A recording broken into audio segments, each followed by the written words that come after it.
Thank you. Thank you very much. Thank you. Thank you very much. Thank you. Well, wait till I tell my husband about this. Maureen, you really did surprise me. Everything. I was told that this was going to be a surprise luncheon. I was not to ask any questions, which I didn't, so that I never knew what exactly was going to happen. But really,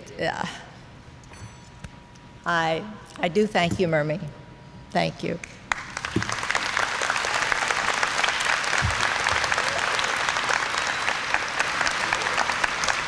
And I want to thank Rich Little, my good friend,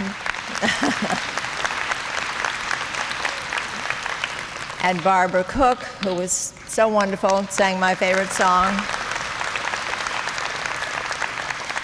and everybody who spoke up here so nicely about me. I appreciate it so much. And all these wonderful kids. I mean, you were the topping on the cake. And the contribution, of course, was just, I never expected. The whole thing has been a big, big surprise. Well, now, if I can come down to earth for a minute here. You know, obviously, this convention is a very warm and nostalgic one for my husband and me. We can't help but think of previous conventions and all the remarkable people that we've met over the years. So many memories come flooding back. Kansas City, Detroit, Dallas.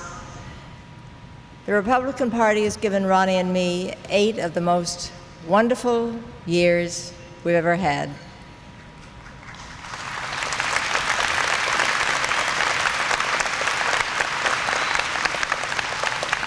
Of course, sometimes they were a little bit frustrating and a little bit frightening, but they were wonderful. So I'd like to express our thanks to you for giving us those years. But you know, there are cycles and rhythms to life. There are times to enter, times to stay, and times to leave. And today the curtain begins to close on the Reagan era of the Republican Party. We've had a wonderful run, but the time has come for the Bushes to step into the political leading roles.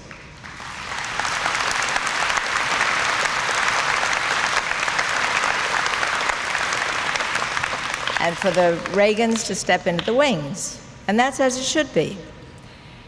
During our 2 terms together, George and Barr have been totally supportive and helpful and gracious, and they have our gratitude and affection.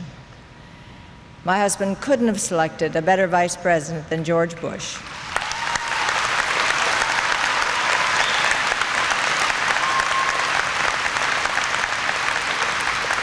He's a man of integrity and conscience and loyalty, qualities that aren't always in great abundance in Washington. And I know I couldn't have found a warmer, more considerate, more caring counterpart than Barbara Bush.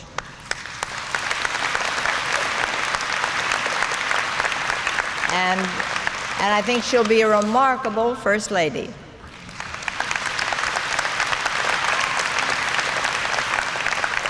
So I want to thank George and Barr for that letter that they sent also.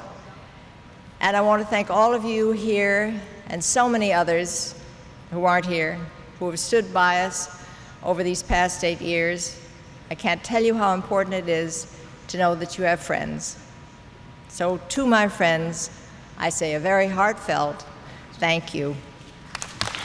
Thank you very much.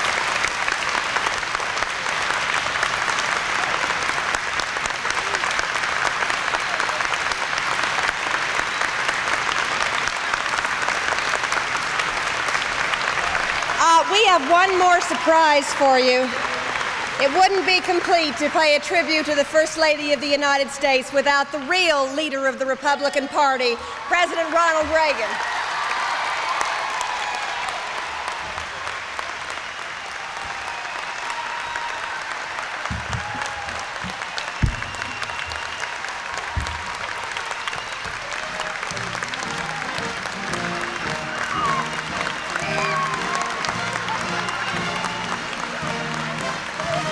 Didn't I, though? And really kept the secret.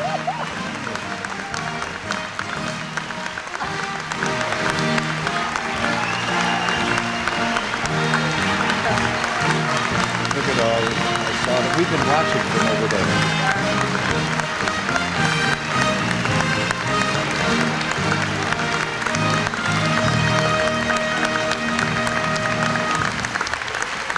Thank you. Thank you very much. I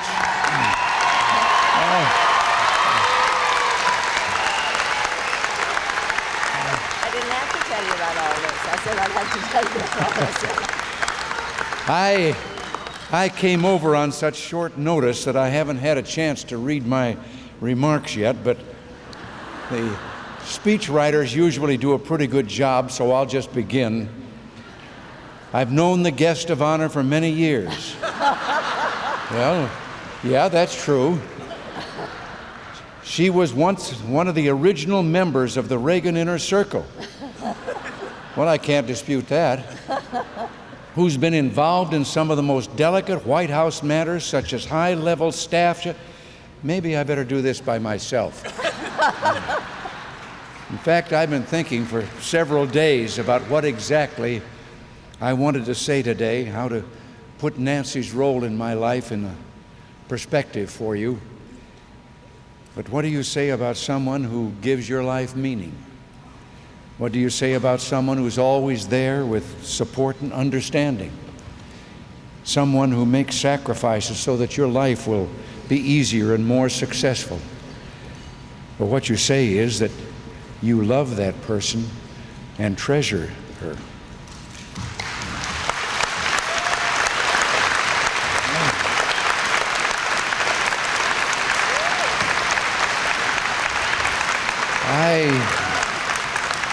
I simply can't imagine the last 8 years without Nancy. The presidency wouldn't have been the joy it's been for me without her there beside me. And that second floor living quarters in the White House would have seemed a big and lonely spot without her waiting for me every day at the end of the day. You know, she once said that a president has all kinds of advisors and experts who look after his interest when it comes to foreign policy or the economy or whatever, but no one who looks after his needs as a human being. Well, Nancy has done that for me through recuperations and crises.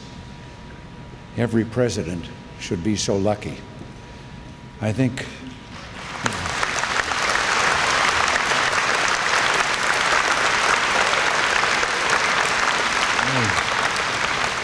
think it's all too common in marriages that no matter how much partners love each other, they don't thank each other enough.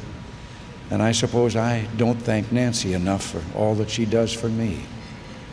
So Nancy, in front of all your friends here today, let me say thank you for all you do. Thank you for your love. And thank you for just being you.